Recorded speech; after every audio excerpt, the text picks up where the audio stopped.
नमस्कार दोस्तों, आप सुन रहे हैं विश्वनाथ ताम्रकार को, सहायक प्राध्यापक कंप्यूटर साइंस डिपार्टमेंट, संत गुरु घासीदास शासकीय महाविद्यालय कुरुद। और आज जो टॉपिक हम डिस्कस करने वाले हैं वो है programming technique.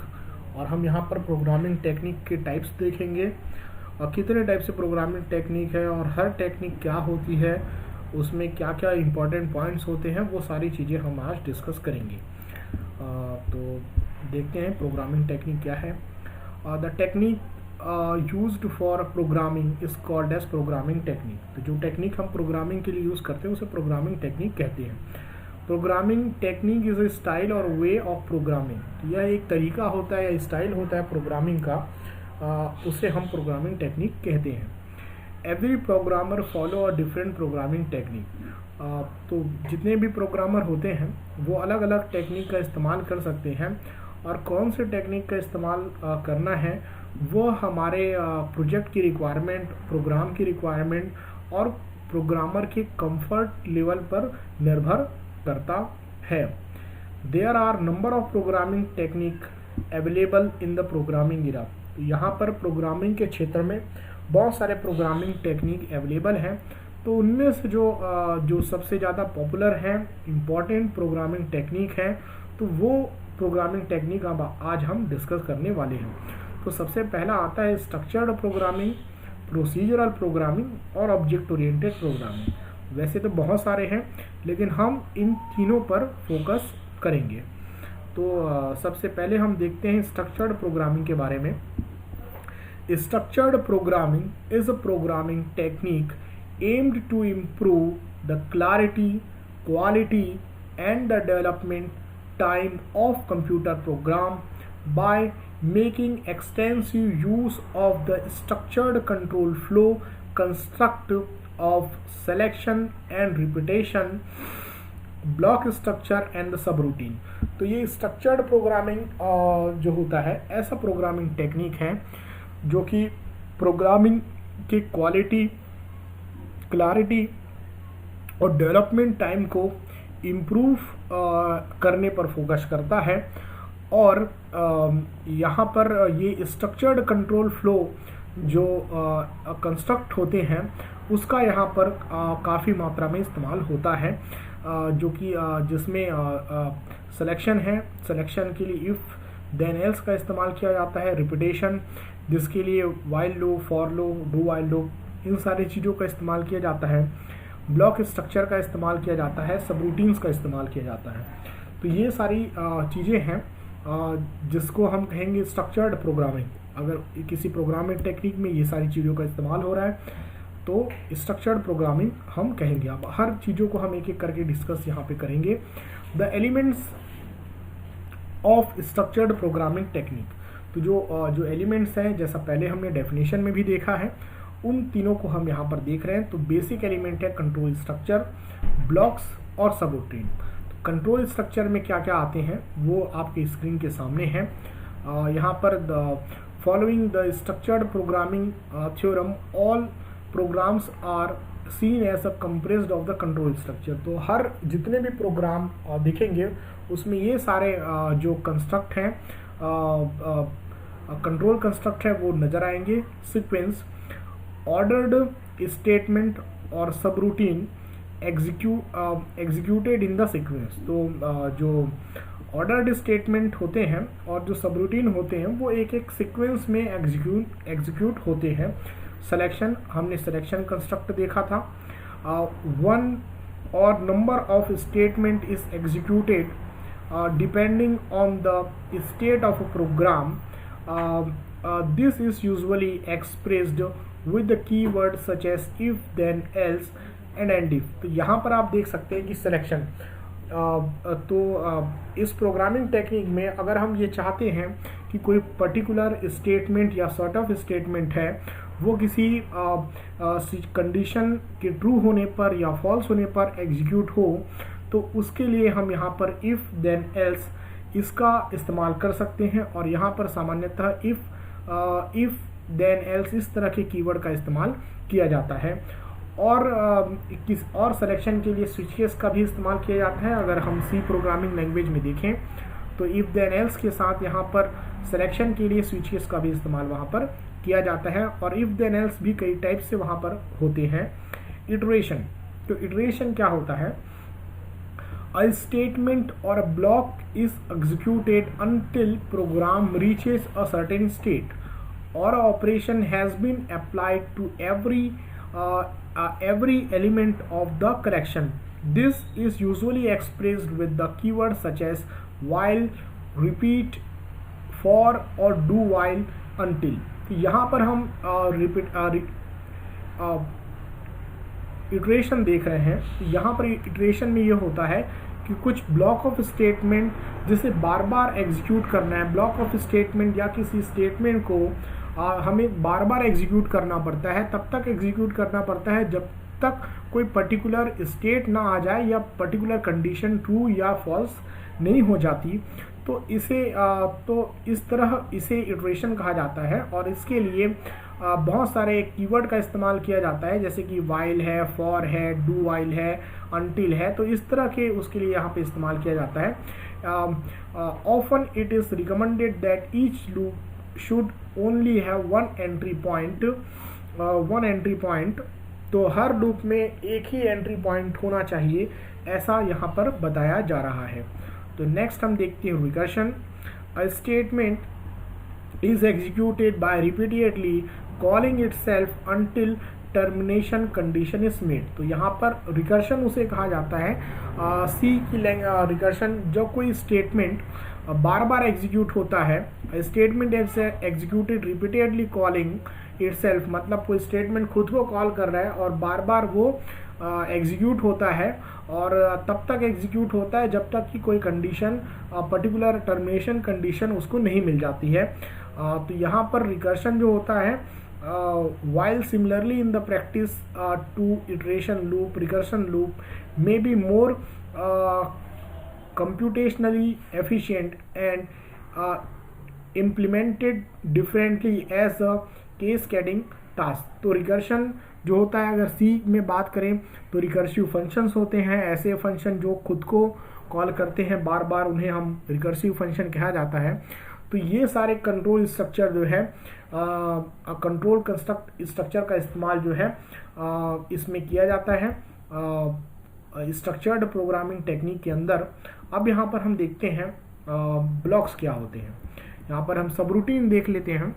A callable unit such as procedure, function, method or a subprogram are used to allow sequence to be referred to by a single statement। तो यहाँ पर सबरूटीन आपने अगर सी में पढ़ा हो तो सबरूटीन ये होते हैं, सेट ऑफ स्टेटमेंट होते हैं जिसे कॉल किया जा सकता है, और सबरूटीन में उन सारे स्टेटमेंट को, रिलेटेड स्टेटमेंट को रखा जाता है जो एक पर्टिकुलर टास्क को परफॉर्म करने के लिए यूज़ किए जाते हैं। तो कई बार हमारे प्रोग्राम में ऐसी सिचुएशन होती है, कुछ काम होते हैं जिन्हें बार बार परफॉर्म करने की आवश्यकता होती है। उदाहरण के लिए आप ले सकते हैं प्रिंट करना। तो सी में प्रिंट करने के लिए हम प्रिंटफ फंक्शन का इस्तेमाल करते हैं, तो वह एक सबरूटीन का एग्जाम्पल है। तो हम प्रोग्राम में देखते हैं बार बार हमें प्रिंट करने की ज़रूरत पड़ती है, तो उस प्रिंटफ फंक्शन के लिए कुछ कोड होते हैं, तो उन कोड को ना लिखकर बार बार हम क्या करते हैं, उस प्रिंटफ फंक्शन को कॉल कर लेते हैं। तो ये सबरूटीन क्या होते हैं, एक कॉलेबल यूनिट होते हैं जिन्हें हम जब ज़रूरत पड़े तब हम कॉल कर सकते हैं। तो इसका यूज़ जो है हमारे स्ट्रक्चर्ड प्रोग्रामिंग में किया जाता है, और सबरूटीन की सहायता से हम प्रोग्राम की साइज भी रिड्यूस हो जाती है, और प्रोग्राम को प्रॉपर मॉड्यूलराइजेशन प्रोवाइड किया जा सकता है। Block are used to enable group of statement to be treated as if they are one statement। block structured languages have a syntax for enclosing structure in some formal way, such as if statement bracket by if, as in the elbow। तो यहाँ पर blocks का जो है, हमने blocks जब हमें कई सारे स्टेटमेंट को एक ग्रुप में बांधना होता है, तो उसे ब्लॉक कहा जाता है, तो उसको ग्रुप में बांधना होता है तो वहाँ पर ब्लॉक का इस्तेमाल किया जाता है। तो अलग अलग प्रोग्रामिंग लैंग्वेज में ब्लॉक्स बनाने के लिए अलग अलग सिंटैक्स का इस्तेमाल किया जाता होगा। तो यहाँ पर अगर हम सी में अगर हमें एक ब्लॉक बनाना होता है तो हम उसे ओपन करली ब्रैकेट और क्लोज करली ब्रैकेट के बीच में लिखते हैं। तो सामान्यतः हम वाइल लूप में इसका इस्तेमाल करते हैं, डू वाइल लूप में इस्तेमाल करते हैं। किसी फंक्शन के अंदर लिखे हुए स्टेटमेंट्स को भी हम एक ब्लॉक ऑफ स्टेटमेंट कह सकते हैं। तो जब हमें स्टेटमेंट का ग्रुप बनाना होता है तब हमें ब्लॉक का इस्तेमाल करना होता है। तो ये हमने देखा स्ट्रक्चर्ड प्रोग्रामिंग क्या होती है। तो स्ट्रक्चर्ड प्रोग्रामिंग ऐसी प्रोग्रामिंग टेक्निक होती है जिस पर यहाँ पर हम स्ट्रक्चर्ड ब्लॉक्स का इस्तेमाल करते हैं, सिलेक्शन कंस्ट्रक्ट का इस्तेमाल करते हैं, रिपीटेशन का इस्तेमाल करते हैं, ब्लॉक स्ट्रक्चर का इस्तेमाल करते हैं और सबरूटीन्स का हम यहाँ पर इस्तेमाल करते हैं। तो ऐसी प्रोग्रामिंग टेक्निक को स्ट्रक्चर्ड प्रोग्रामिंग टेक्निक कहा जाता है। अब नेक्स्ट हम देख रहे हैं प्रोसीजरल प्रोग्रामिंग टेक्निक। तो procedural programming is a programming paradigm या technique derived from the structured programming. यह स्ट्रक्चर्ड प्रोग्रामिंग से डिराइव किया गया है। तो जो सारे फंक्शन फीचर्स जो हमने स्ट्रक्चर्ड प्रोग्रामिंग में डिस्कस किए हैं वो सारे यहाँ पर इंक्लूड हो जाते हैं based on the concept of procedure call. तो यहाँ पर प्रोसीजर कॉल का कंसेप्ट का इस्तेमाल यहाँ पर किया जाता है। तो हम जो सबरूटीन हमने देखा था उसी को ही प्रोसीजर भी कहा जाता है। Procedure also known as a routine, subroutine और a function simply contain a series of computational steps to be carried out and any given procedure might be called at any point of time during a program execution including by other procedure or itself। तो यहाँ पर procedure का काफ़ी इस्तेमाल किया जाता है। Procedural programming में हर जगह प्रोसीजर का इस्तेमाल किया जाता है और प्रोसीजर जो होते हैं वो फंक्शन होते हैं, सबरूटीन होते हैं। ये एक self content block of code होते हैं जिसको कभी भी प्रोग्राम के एग्जीक्यूशन के दौरान कॉल किया जा सकता है। ये खुद के द्वारा भी कॉल किए जा सकते हैं या किसी दूसरे प्रोसीजर के द्वारा भी कॉल किए जा सकते हैं। इन procedural programming for a project is divided in the number of procedural. Each procedure perform a specific task. This procedure can be called whenever required। तो procedural programming में एक बड़े से प्रोजेक्ट को नंबर ऑफ प्रोसीजर्स में divide कर लिया जाता है और इस तरह से प्रोजेक्ट को मॉड्यूलराइजेशन किया जाता है प्रोसीजरल प्रोग्रामिंग में। और जैसा कि हम यहाँ पर देख सकते हैं एक डायग्राम की सहायता से आप देख सकते हैं यहाँ पर एक मेन प्रोग्राम होता है और इस मेन प्रोग्राम को बहुत सारे अलग अलग फंक्शंस में टुकड़ों में तोड़ा जाता है। एक फंक्शन और उसको और टुकड़ों में तोड़ा जा सकता है और ये सारे फंक्शन एक दूसरे से कम्युनिकेट कर सकते हैं और एक मेन प्रोग्राम होता है वह इन सारे फंक्शनों को कॉल करता है और एक फंक्शन दूसरे फंक्शन को कॉल कर सकता है। कोई सा भी फंक्शन किसी को भी कॉल कर सकते हैं और ये एक दूसरे से कम्युनिकेट कर सकते हैं पैरामीटर और आर्गुमेंट की सहायता से। जैसा कि हम देख सकते हैं एक बड़े से प्रोजेक्ट को फंक्शंस में डिवाइड किया जाता है प्रोसीजरल प्रोग्रामिंग में। तो जो मेन कैरेक्टरिस्टिक्स होता है प्रोसीजरल प्रोग्रामिंग का वो स्क्रीन के सामने है आपके। Emphasises on doing the things, यहाँ पर एल्गोरिथम में फोकस किया जाता है। जो टास्क है वो क्या टास्क है उसको करने पे यहाँ पर ज़्यादा फोकस किया जाता है। Large programs are divided into the smaller program known as function. तो एक बड़े से प्रोग्राम को छोटे प्रोग्राम में डिवाइड किया जाता है और इन छोटे प्रोग्राम को फंक्शंस कहा जाता है। Most of the function shared global variable, तो बहुत सारे फंक्शन जो होता है एक शेयर्ड ग्लोबल वेरिएबल को शेयर करते हैं। Data move openly around the system from function to function, तो प्रोसीजरल प्रोग्रामिंग में डेटा जो है ओपनली मूव करता है वन फंक्शन से दूसरे फंक्शन की तरफ। Function transforms data from one two another, तो फंक्शन जो होता है डेटा पे मैनिपुलेशन का काम परफॉर्म करते हैं। Employees top down approach. इसमें टॉप डाउन अप्रोच का इस्तेमाल किया जाता है। जैसा कि आप देख सकते हैं कि ये टॉप से डाउन तक जाते हैं हम, एक मेन प्रोग्राम बनता है, फिर उसको और टुकड़े में तोड़ते तोड़ते हम ऐसे जाते हैं। तो इस अप्रोच को टॉप डाउन अप्रोच कहा जाता है। अगर प्रोसीजरल प्रोग्रामिंग की लिमिटेशन की अगर हम बात किया जाए तो main drawback of this technique that it does not model the problem to the real world. तो इसमें प्रॉब्लम को हम रियल वर्ल्ड से प्रॉपरली मॉडल नहीं कर पाते, क्योंकि हर चीज़ को यहाँ पर प्रोसीजर कंसिडर किया जाता है और हर चीज़ को रियल लाइफ में एक केवल प्रोसीजर कंसिडर करना मुश्किल होता है। तो हम नेक्स्ट इसकी लिमिटेशन को दूर करने के लिए एक दूसरी प्रोग्रामिंग टेक्निक का इस्तेमाल किया गया, जिसे ऑब्जेक्ट ओरिएंटेड प्रोग्रामिंग कहा गया। तो ऑब्जेक्ट ओरिएंटेड प्रोग्रामिंग में वो सारे फीचर्स अवेलेबल हैं जो स्ट्रक्चर्ड प्रोग्रामिंग में है और जो प्रोसीजरल प्रोग्रामिंग लैंग्वेज में है, उसी को एक्सटेंड करके यहाँ पर एक कंसेप्ट और ऐड किया, ऑब्जेक्ट ओरिएंटेड। यहाँ पे ऑब्जेक्ट क्लास यहाँ पर एग्जिस्टेंस में आता है और इस प्रोग्रामिंग टेक्निक की सहायता से हम किसी भी प्रॉब्लम को रियल वर्ल्ड से प्रॉपरली हम रिलेट कर सकते हैं। क्योंकि रियल वर्ल्ड में अगर हम देखें तो हर चीज़ को एक प्रोसीजर कंसिडर नहीं किया जा सकता, लेकिन हर किसी चीज़ को एक ऑब्जेक्ट कंसिडर किया जा सकता है। एक यूनिवर्सिटी को हम एक ऑब्जेक्ट कंसिडर कर सकते हैं और उस यूनिवर्सिटी के बहुत सारे फंक्शन होते हैं और यूनिवर्सिटी की कुछ प्रॉपर्टी होती है। प्रॉपर्टी जैसे यूनिवर्सिटी का नाम, यूनिवर्सिटी का कैंपस एरिया, और अगर और यूनिवर्सिटी के फंक्शन है जैसे कि एग्ज़ाम कंडक्ट कराना, स्टूडेंट का एनरोलमेंट कराना और टीचर्स का अपॉइंटमेंट करना। तो इसे एक फंक्शन, तो यहाँ पर यूनिवर्सिटी को एक ऑब्जेक्ट कंसिडर किया जा सकता है। तो ऑब्जेक्ट ओरिएंटेड प्रोग्रामिंग की सबसे बड़ी ब्यूटी ये है कि इस टेक्निक की सहायता से हम प्रॉब्लम्स को आसानी से रियल वर्ल्ड में मॉडल कर सकते हैं। तो in object oriented programming problem is solved on the basis of object and the class. तो प्रॉब्लम को ऑब्जेक्ट और क्लास के बेस में सॉल्व किया जाता है।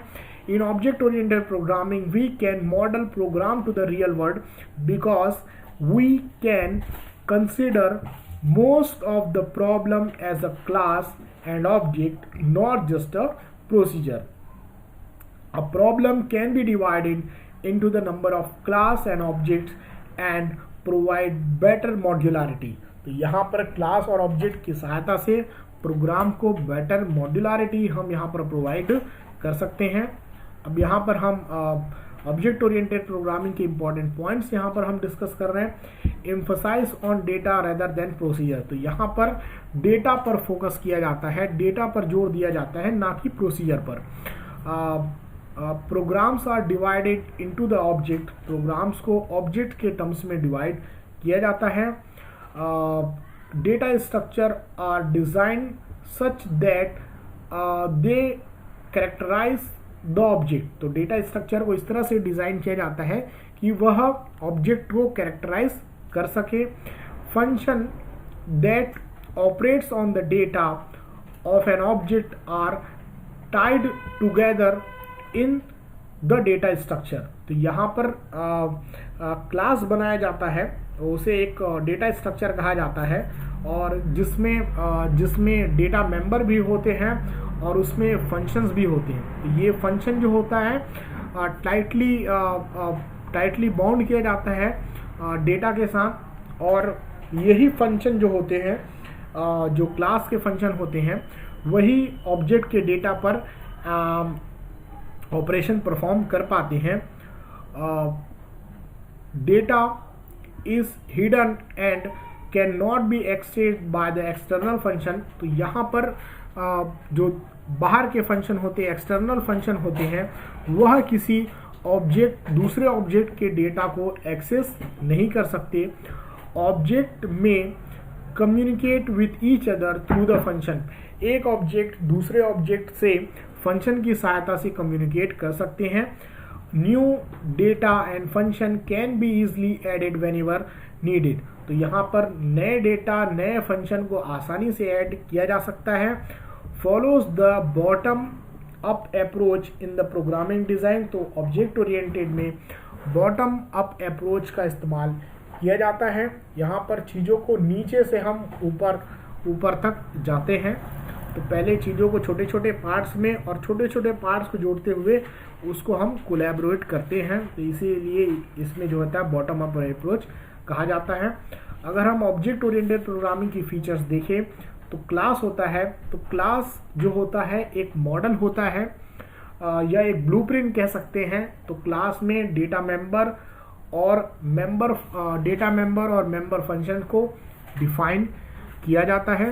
उदाहरण के लिए हम अगर क्लास लें, अगर स्टूडेंट एक क्लास है तो स्टूडेंट की जो प्रॉपर्टी उसके डेटा मेंबर हो जाएंगे स्टूडेंट के नाम, roll number, address, phone number.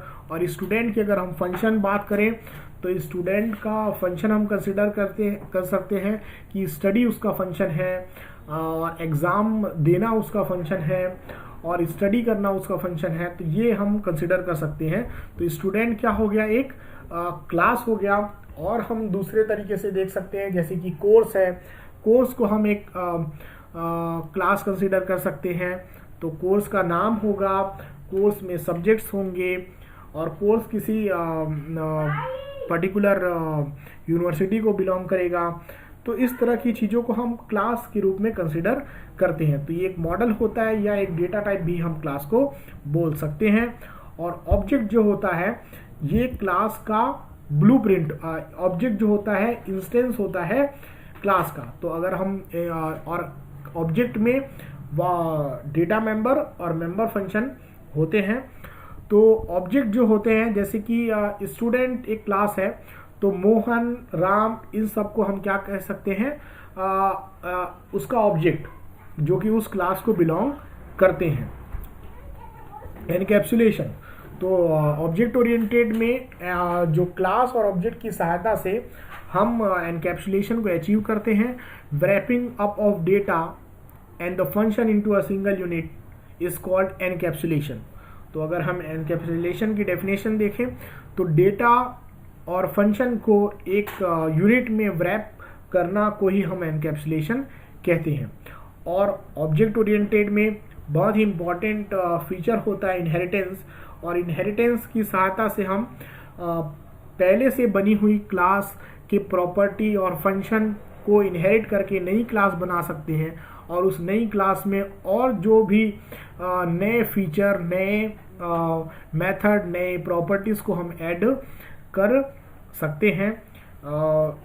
जैसे कि हम अगर पर्सन को एक क्लास मान ले तो एम्प्लॉय जो है उसको एम्प्लॉय में अपन इनहेरिट कर सकते हैं, क्योंकि हर एम्प्लॉय में पर्सन की जो भी प्रॉपर्टी है वो उसमें रहेंगी। तो इनहेरिटेंस की सहायता से हम पहले से बनी हुई क्लास की सहायता से नई क्लास हम बना सकते हैं। तो यहाँ पर कोड रीयूजेबिलिटी होती है। पॉलीमॉर्फिज्म होता है यहाँ पर एक और फीचर ऑब्जेक्ट ओरिएंटेड प्रोग्रामिंग में। तो एक ही चीज़ को हम कई तरीके से यूज़ कर सकते हैं, तो उसे पॉलीमॉर्फिज्म कहा जाता है। तो यह भी ऑब्जेक्ट ओरिएंटेड कंसेप्ट में प्रोवाइड किया जाता है। मैसेज पासिंग जो होता है, एक ऑब्जेक्ट दूसरे ऑब्जेक्ट से को जब मैसेज भेजते हैं तो उसे मैसेज पासिंग कहा जाता है। तो ये हमने तो ये हमने देखा कि ऑब्जेक्ट ओरिएंटेड प्रोग्रामिंग क्या होती है और प्रोसीजरल प्रोग्रामिंग क्या होती है और स्ट्रक्चर्ड प्रोग्रामिंग क्या होती है। ये सारी चीज़ें हमने यहाँ पर देखी है। और कोई भी प्रोग्रामिंग टेक्निक हम इस्तेमाल करें तो वह कुछ सेट ऑफ प्रॉपर्टी को सेटिस्फाइड करना चाहिए, जो आपकी स्क्रीन के सामने यहाँ पे दिख रहा है। रिलायबल, कोई भी टेक्निक का हम इस्तेमाल करें वो टेक्निक रिलायबल होनी चाहिए, मतलब उसकी सहायता से हम प्रोग्राम बनाएं तो प्रोग्राम आसानी से तो वो क्या हो, करेक्ट होना चाहिए, तो उसको हम रिलायबिलिटी के अंदर लेते हैं। रोबस्ट होना चाहिए जो प्रोग्राम हम बनाते हैं। तो रोबस्ट का कहने का मतलब ये होता है कि प्रोग्राम आसानी से क्रैश नहीं होना चाहिए, उसे रोबस्टनेस कहा जाता है। यूजेबिलिटी, जो भी प्रोग्राम हम बनाएं, this is with which a person can use the program for its intended purpose. तो जिस भी पर्पस के लिए प्रोग्राम बनाया जाए तो उसे प्रॉपर उस पर्पस के लिए इस्तेमाल किया जा सके, तो ये यूजेबिलिटी कहलाता है। पोर्टेबिलिटी होनी चाहिए प्रोग्राम में। तो एक कंप्यूटर से दूसरे कंप्यूटर में, एक ऑपरेटिंग सिस्टम प्लेटफॉर्म से दूसरे प्लेटफॉर्म में आसानी से वो प्रोग्राम्स को हम स्विच कर सकें और उसमें भी वो रन होना चाहिए। मेंटेनेबिलिटी, जो भी प्रोग्राम बने हैं उसे मेंटेन किया जा सके। मेंटेनेंस में ये आता है कि फ्यूचर में जो भी चेंजेस होते हैं उसको हम वहाँ पर इंटरेक्ट कर पाएँ, और कुछ अगर फॉल्ट आता है तो उसे हम सुधार पाएँ, तो इसे मेंटेनेबिलिटी के अंदर कंसिडर किया जाता है। एफिशिएंसी, जो भी प्रोग्राम बने वो एफिशिएंट होना चाहिए। एफिशिएंटी का मतलब ये होना चाहिए कि प्रोग्राम कम मेमोरी ले और मेमोरी स्पेस कम ले, सीपीयू का समय कम ले और फास्ट एग्जीक्यूशन हमें प्रोवाइड करे, तो उसे एफिशिएंसी कहा जाता है। तो ये सारे जो पॉइंट्स हम डिस्कस कर रहे हैं यह बताता है कि कोई भी टेक्निक का हम इस्तेमाल करें तो हमारे जो प्रोग्राम्स हैं या हमारा जो सॉफ्टवेयर है वो ये सारी रिक्वायरमेंट्स को फिलफिल करना चाहिए। तो हमने इस टॉपिक को तैयार करने में विकिपीडिया से हमने रेफरेंस किया है, और बाला गुरुस्वामी की जो object oriented programming with C++ है 6th एडिशन, उसका हमने यहाँ पर इस्तेमाल किया है। Thank you very much for watching this video. आपको बहुत अच्छे से प्रोग्रामिंग टेक्निक क्लियर हो चुका होगा। Thank you very much.